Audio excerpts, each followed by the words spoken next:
Hello friends, welcome to SSC coaching centre. दोस्तों, आज के वीडियो में देखेंगे अनुपात वाले प्रश्न। ठीक है, अनुपात समानुपात के जो प्रश्न होते हैं उनको देखेंगे और आसानी से समझेंगे भी। तो चलिए स्टार्ट करते हैं।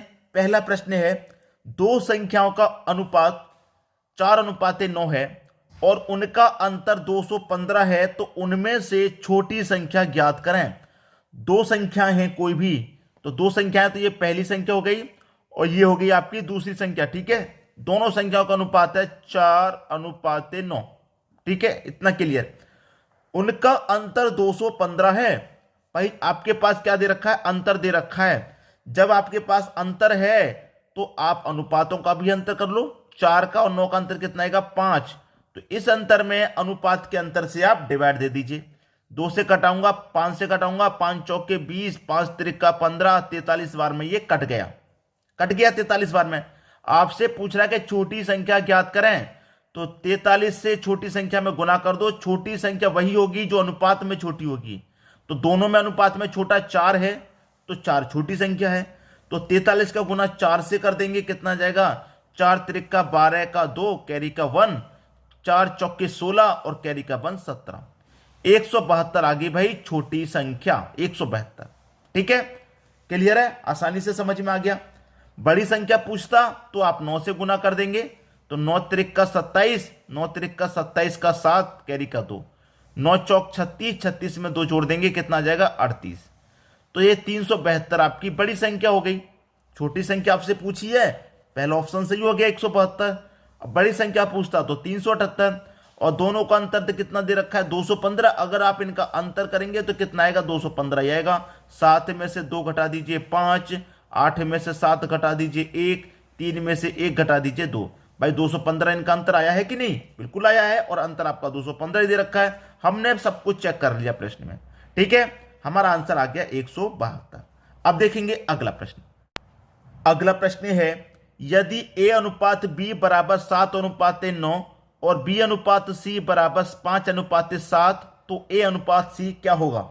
आपके पास तीन व्यक्ति हैं, a अनुपात b अनुपात c, यही तो है। a का मान 7 है, 7 लिख लो। b का मान 9 है, 9 लिख लूंगा मैं। ठीक है, ये मैंने लिख लिया। अब आगे बढ़ेंगे तो b का मैंने मान 9 लिखा है, b का मान दे रखा है यहां पे 5, तो b के नीचे ही b का दूसरा मान लिखेंगे 5। ठीक है, b के नीचे ही b का जहां पहले लिखा हुआ है उसी के नीचे दूसरा मान। c का मान 7 है। अब ये दूसरी लाइन शुरू हो गई है, तो c का मान इसी के सामने लिखना है 7, यहां पर नहीं।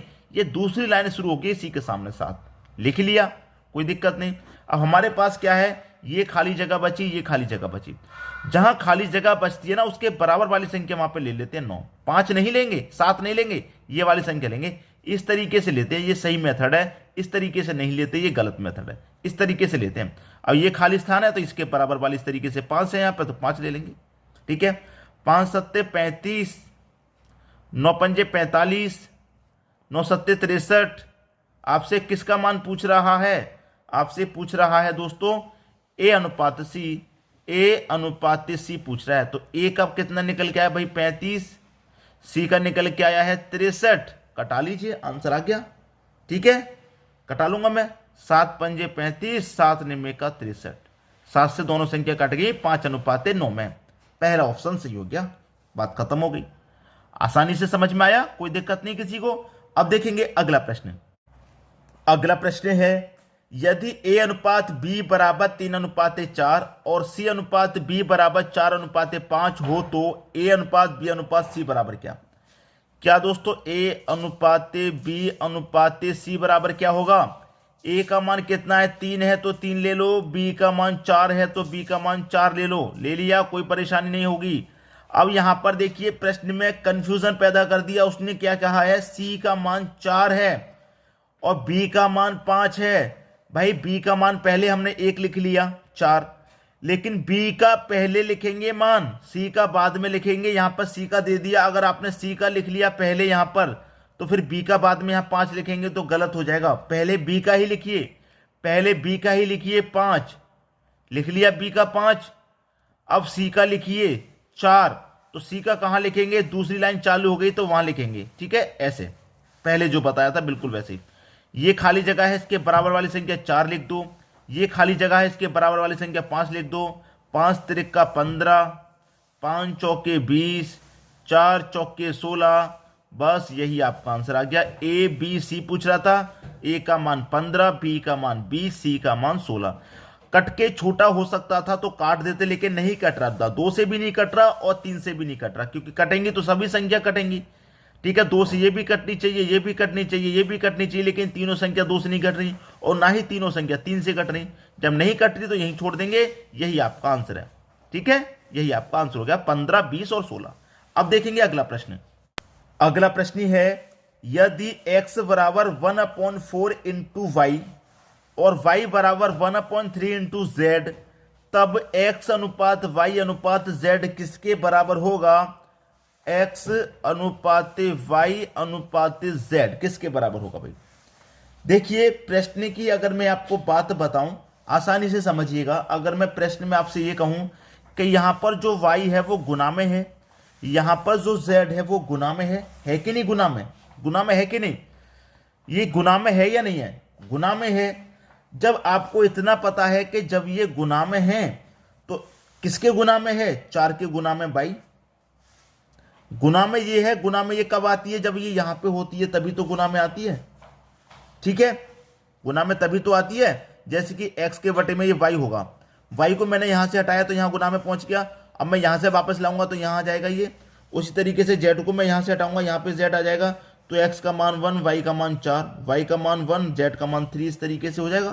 तो x का मान कितना है? 1, y का मान कितना है? 4, और y का दूसरा मान क्या है? 1 है, तो y के नीचे y का दूसरा मान, और z का मान 3 है। तो कहां लिखूंगा मैं? दूसरी लाइन चालू हो गई तो यहां लिखूंगा। आ गया बात क्लियर भाई? y के नीचे मैंने y के दोनों मान लिख लिए। जब दोनों मान लिख लिए तो दूसरी लाइन चालू होगी, तब मैं z का मान लिखूंगा। अब ये खाली जगह इसके बराबर वाली संख्या, ये खाली जगह इसके बराबर वाली, 1 का गुना 1 से 1 रहेगा, 4 1 कम 4 रहेगा, 4 3 का 12 रहेगा। ये आपके प्रश्न का बिल्कुल सही जवाब है। ये आपके प्रश्न का बिल्कुल सही जवाब है। ये आपका आंसर आ गया। अब देखेंगे अगला प्रश्न। अगला प्रश्न है, 4 संख्याएं 1 अनुपात 2 अनुपात 3 अनुपात 4 के अनुपात में हैं, उनका योग 24 है, तो पहली और चौथी संख्या का औसत क्या होगा? 4 संख्याएं भाई, 1 अनुपात 2 अनुपात 3 अनुपात 4। ठीक है, ये हमारे पास 4 संख्या, इनका योग हमारे पास 24 है। जब हमारे पास योग दे रखा है तो अनुपातों का भी योग कर लें। 1 और 2 3 और 3 6 4 10, योग कितना हो गया भाई? 10 हो गया हमारे पास योग। इसका मतलब 10 बराबर 24 के है भाई। अनुपात का योग कर लिया, इधर हमारे पास इन संख्याओं का योग है, हमने अनुपात का योग कर 10 बराबर 24 के है। जब 10 बराबर 24 के हो गया तो हमसे कह रहा है कि पहली और चौथी संख्या का औसत क्या होगा? पहली और चौथी संख्या का औसत, तो पहली और चौथी संख्या का मैं योग कर लूं, कितना हो जाएगा भाई? 5। तो ये 10 बराबर 24 की है, तो 5 बराबर कितने के हो जाएगा? 12 के हो जाएगा, आधे के हो जाएगा। हमसे क्या पूछ रहे हैं? औसत पूछ रहा है, तो औसत के लिए क्या करेंगे? 2 से डिवाइड कर दो यहाँ पे, क्योंकि 2 ही संख्या है तो हमारे पास, 1 और 4 2 संख्या है ना, तो संख्याओं से तो डिवाइड करते हैं योग में। योग हमारे पास 12 है, संख्याओं से डिवाइड करेंगे, संख्या हमारे पास 2 है, तो 2 से डिवाइड कर दो 12 में, कितनी बार जाएगा? 6 बार जाएगा। औसत हो गया 6। ठीक है, 6 हो गया, पहला ऑप्शन सही। अब देखेंगे अगला प्रश्न। अगला प्रश्न है, 2 संख्याओं का योग 45 है, उनका अंतर 15 है, तो उनका अनुपात ज्ञात करें। 2 संख्याओं का योग, पहली संख्या दूसरी संख्या, दोनों का योग कितना भाई? 45। ठीक है, और दोनों का अंतर कितना भाई? अंतर है 15 का। सोल्व कर लीजिए। प्लस का भाई वाई का, माइनस का वाई कट गया, एक्स और एक्स कितना हो गया भाई? 2x हो गया, बराबर 45 और 15 60 हो गया।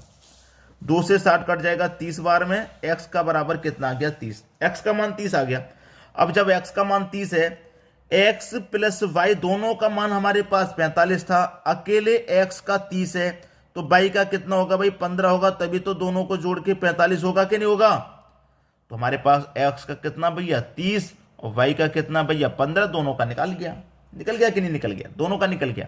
अब हमसे कह रहा है कि हमारे पास क्या पूछा? अनुपात पूछ रहा है।